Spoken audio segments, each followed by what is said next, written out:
Hi, welcome. Today I'd like to talk a little bit about embodiment and share with you a practice. Embodiment for me is the growth process that we as humans have. And when we become conscious of embodiment,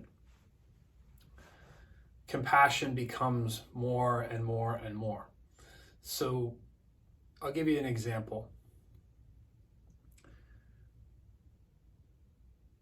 Being in a family, being in a culture, there are certain expectations. There are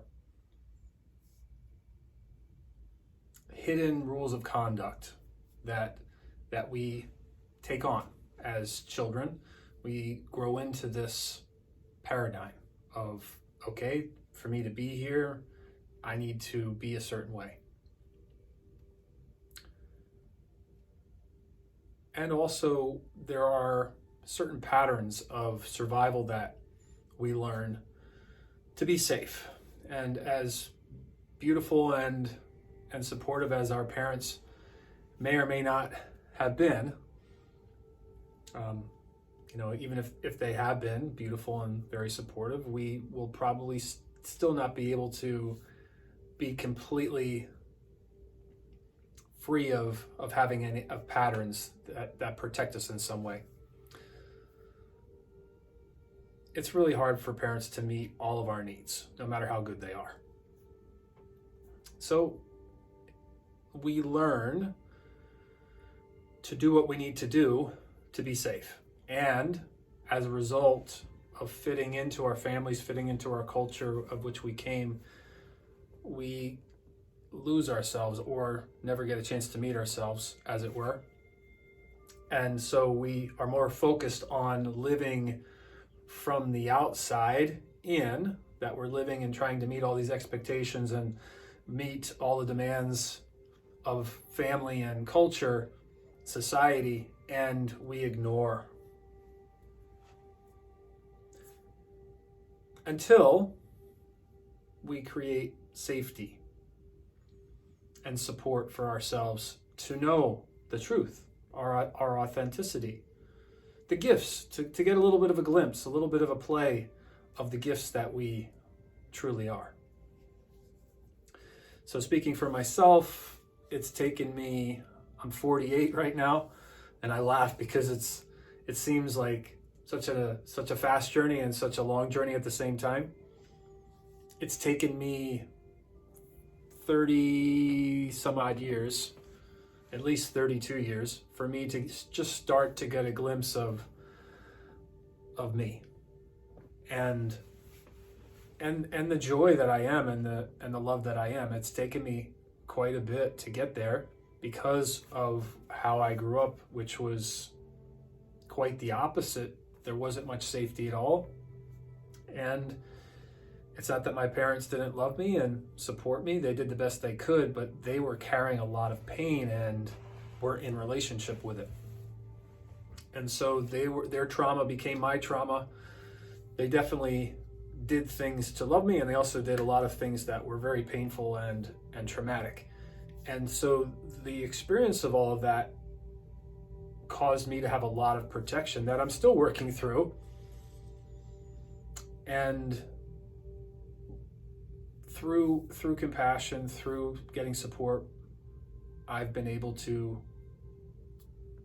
grow into the person who you are knowing right now. And so I'm becoming more embodied. Paul, David, myself, right here, right now, I'm becoming more embodied. The more that we share, the more that we're able to be connected to ourselves, to be present,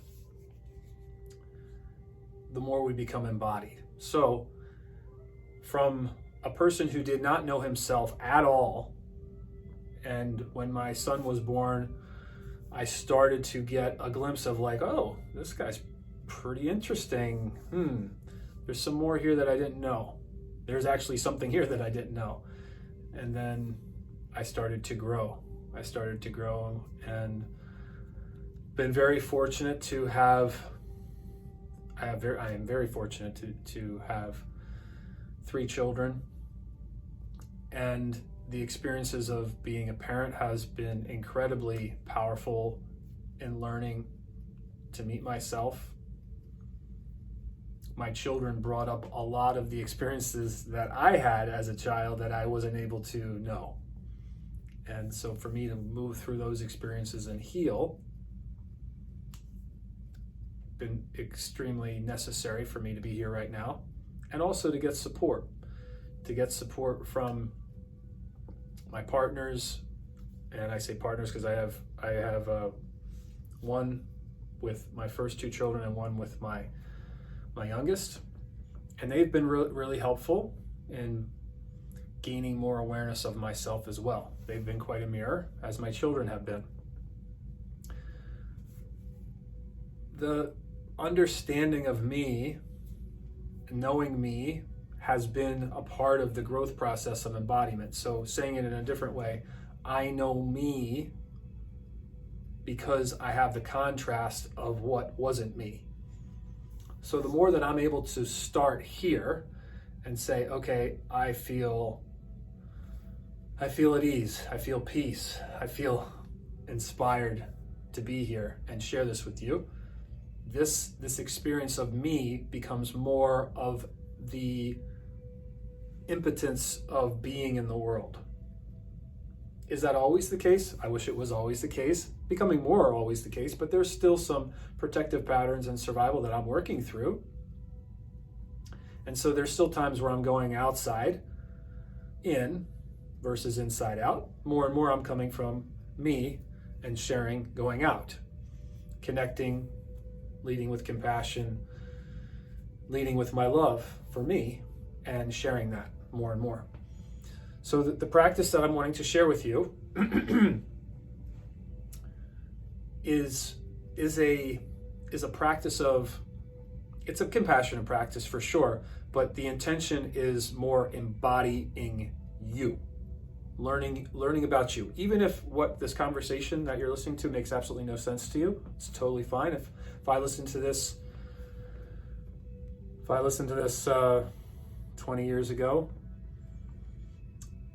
more than 20 years ago. If I listened to this more than 20 years ago, whatever that is, when I was 20 something, I would have no idea what you're talking about.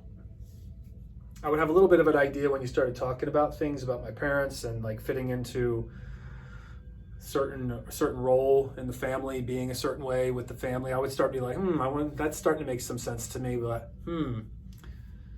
now it's like black and white. It's so obvious. So the practice. Come on, Paul, let's get to the practice. The practice is starting with your feet, feeling your feet on the ground.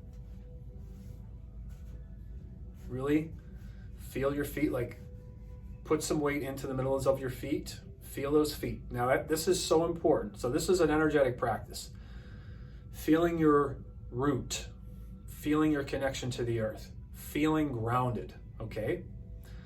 So the metaphor here is that you are growing as a tree, okay? So you're getting planted first.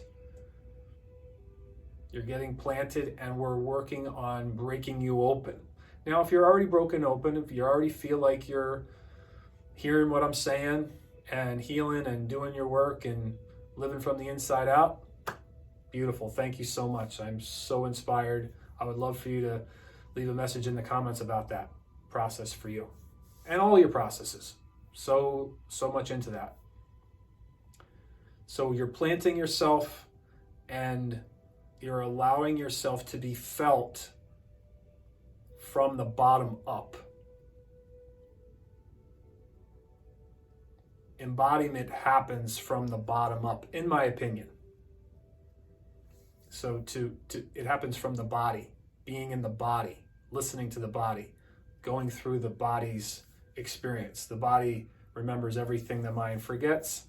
And so the more we are connected, we're rooted, being in our body, the more that we are able to receive of us. feeling safe in our bodies. So our hands are just relaxed at our sides. And now a breath in through the nose into your abdomen. Now, from this point, you can do whatever you want to do. You want to dance around the room, you can just stay still and breathe. Really whatever you want to do. But the mindfulness here, the mindfulness is that you are choosing to be planted in the ground, even though you may be moving, but you're choosing to be planted in the ground. You're choosing to be nurtured by the earth. You're choosing to be nurtured by you. You're giving yourself an opportunity to grow, to allow yourself to be felt and experienced.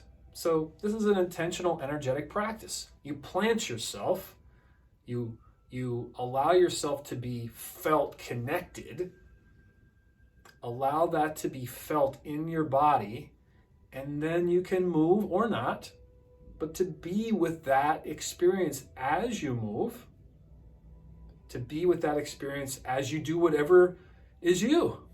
And so you become embodied.